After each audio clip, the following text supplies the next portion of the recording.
The presentation is about socio-economic impact assessment, which is SEAS, as a critical instrument for effective policy making.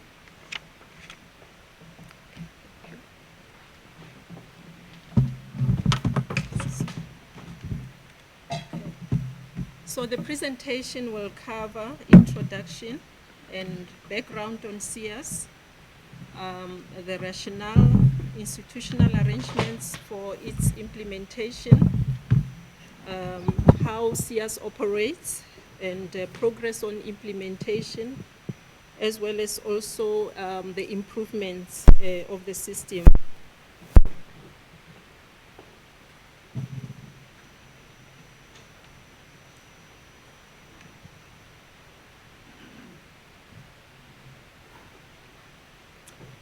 In terms of the history, for colleagues who are not familiar with this process,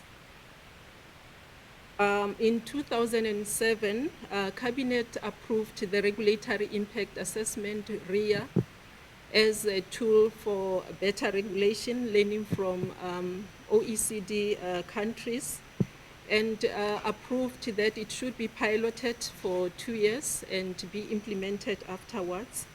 And it was also driven by the former Policy Coordination and Advisory Services speakers, as well as National Treasury. The pilot ended in 2009, and at that time there was also change in administration, where PICAS was replaced by Department of Planning, Monitoring and Evaluation. So in terms of the methodology itself, it was focusing narrowly on the likely economic cost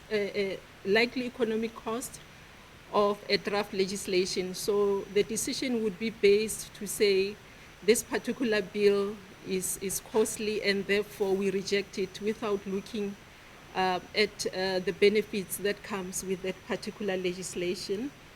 And also that time it was focusing mainly on the business sector, not looking at the broader national priorities. And also we didn't have the National Development Plan at that time. So RIA was then replaced by SEAS in 2015 and approved by Cabinet that it has to be applied to all policies, legislation and regulations.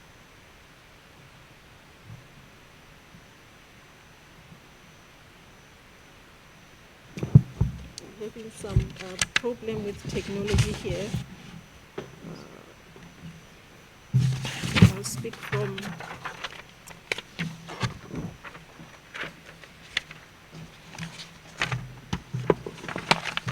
So Cabinet further approved establishment of the SEAS unit within DPME to coordinate, support departments and do quality assurance of the SEAS reports as coming from departments. And as Lawrence indicated, the unit has been transferred to the Policy and Research Services in the Presidency.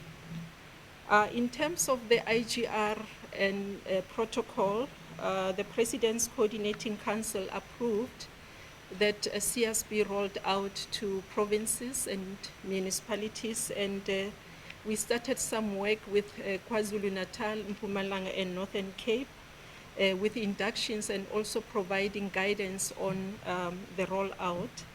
I must indicate, colleagues, that since we started in 2015 to 31st of December, we had about 537 proposals that went through SEAS, and 79% of them are policies, regulations, as well as bills. So in terms of the rationale, SEAS is actually an ex-ante policy analysis tool that is aimed to strengthen our policy and lawmaking processes. And it's not a compliance process where we just do tickings. I remember when I was still working for a municipality responsible for policy and research, we did an audit of all policies and we came up with a checklist just to do the tickings. And we did the same also with macro policy unit in Office of the Premier, where we'll just, take a complete policy and with our checklist to say, oh, does it have objectives? Have they consulted? Does it? But we didn't look at the bigger picture in terms of its socio-economic impact. So the National Development Plan prioritized a need to reduce the burden that is placed on inclusive growth, resulting from unintended consequences and inefficient or inappropriate regulations. You have a situation, if you go through the Pakisa Lab reports, especially under ocean economy, we have aquaculture sector there that has a potential to create jobs and contribute to the GDP, especially that we have also a sizable coastline, but our production is in terms of fish is not doing well. And the sector is highly untransformed, and we have about 50% of aquaculture activities happening in Western Cape. In the real world also, we have situation where you have a mandate, a minister says, I want a policy. But this phase also helps us to be able to test what our political heads are saying and also advise them from the technical point of view to say, this, we understand this is a problem, but this is what the evidence says. But these are alternatives that we are bringing forth to address the identified problem. So not every problem that we come across has to require a new form of legislation. So the initial impact assessment allows us to also do some reviews and research in terms of what are the existing initiatives that are trying to solve a problem. And therefore, maybe we don't need to come up with a new policy, but we have to improve our existing mechanisms.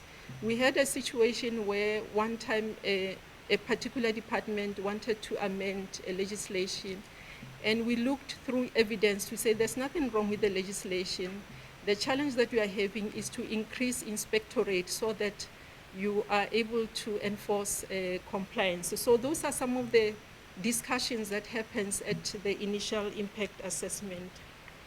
So the products out of this process is to have a discussion document, is to have a concept document or a business case that is informed by evidence.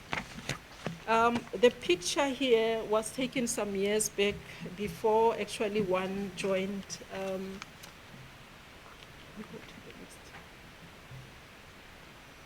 The picture.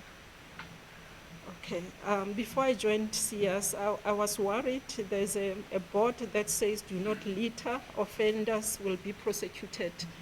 And it's a narrow analysis of a problem to say, oh, let's put a board, let's scare them, and they will not litter. But it asks so many questions to say, how are we doing as a municipality in terms of your refuse removal services? Have we engaged the community to say, why are you littering? What are the issues? And also it tells that if we say we're going to prosecute, it means we need to have inspectors who have to be, watching whether there's no one who's littering, and even options to say, do we improve, the collection of waste, or put a communal big waste bin for the communities and we empty it regularly. So those are some of the things that happens in our policy legislation space where we narrowly analyze a problem and narrowly come with a particular solution. And it's just an indication that the intervention is not working. To scare them and say we're going to prosecute, it shows that you don't even have enough enforcement to do that. And the second phase is the final impact assessment. So it looks at the option that has been chosen when we were doing research and the initial impact assessment. So it takes you into the implementation mode while you are still crafting, before the policy has been approved, takes you into the future in terms of how you are going to implement the policy. And mainly also to say, how does it connect with the national priorities?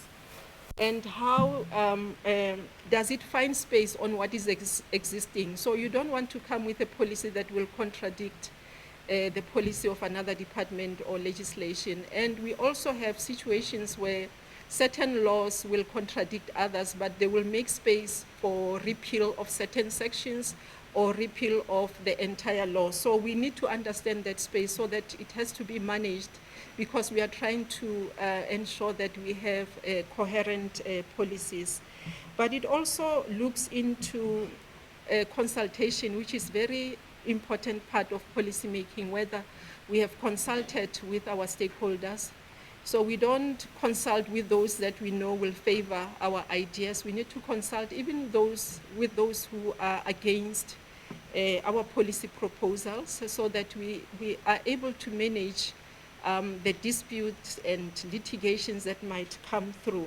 So through consultation, one will be able to assess that we are having a lot of disagreements on this particular issue, and how do we deal with those kind of disagreements, so that we don't find ourselves in courts all the times, high litigation costs, and there's no implementation at the end of the day.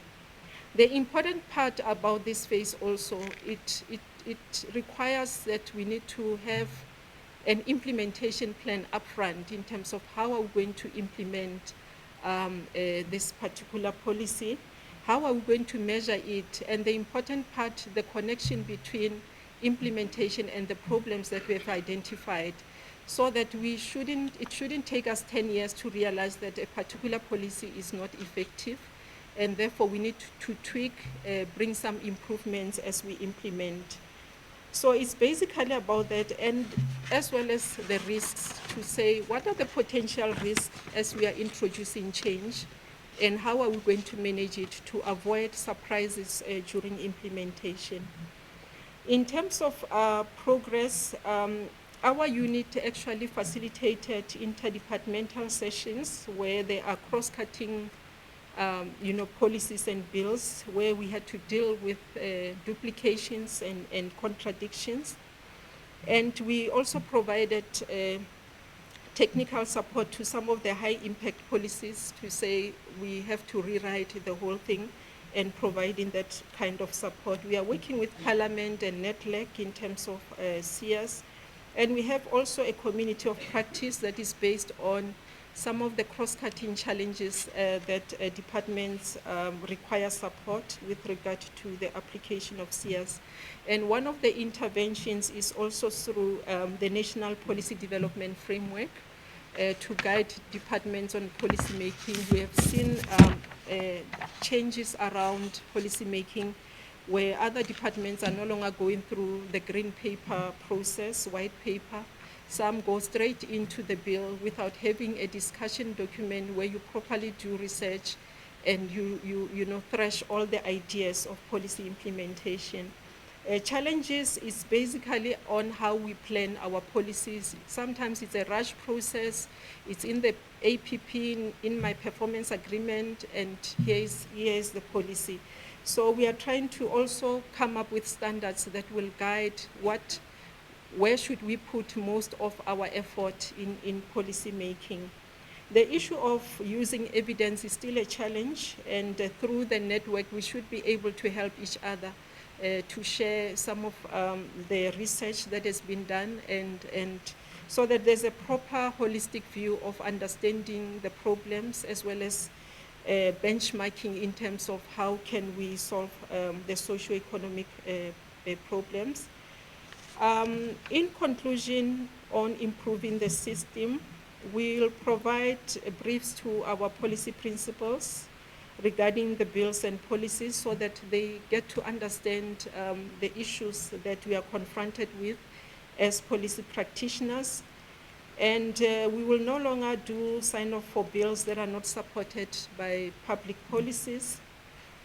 And policies, bills, and regulations must be costed and accompanied by an implementation plan.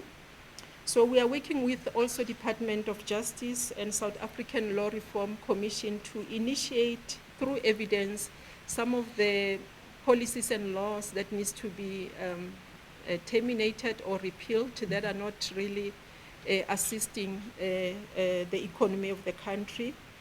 And one of the key issues is also the quality assurance sign-offs have a lapsing period. So we have situations where we have issued a sign-off and departments takes longer to take policies and bills for authorization, and therefore they have to repeat the resubmission so that we can see whether the policy is still relevant with the changing circumstances. Departments are to utilize SIAS throughout policy making. It shouldn't come at the end. Use credible evidence for research. Avoid developing policies when it's not necessary to do so. Engage with other departments and organs of state in early stages of research and policy formulation.